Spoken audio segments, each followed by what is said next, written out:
So I'm Liz Francis. My business is Padstow Gallery Limited, and we are an art gallery in Padstow, heart of Cornwall.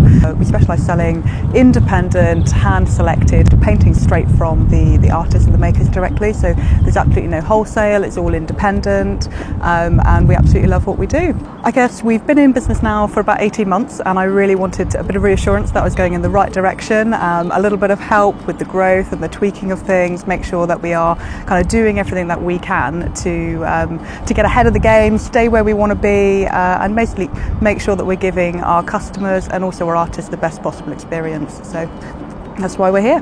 Things that I've taken away from this growth workshop are probably planning is everything, making sure that we have a clear idea of who we're targeting and how we're going to do it, and have a plan that everyone's on board with.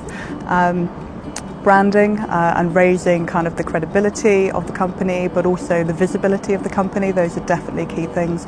And delegation for me. I'd need to let somebody else do some stuff for me, I hope. And make sure that we're all pulling together as a team, but also having enough downtime to actually enjoy life and enjoy this amazing sunshine. I'd recommend coming along to the Growth Planning Workday because the expertise that you get here is absolutely fantastic. Everyone's really helpful, really friendly. No question is too silly or too small, and it's a really friendly environment to kind of bounce ideas around and to get that help, really.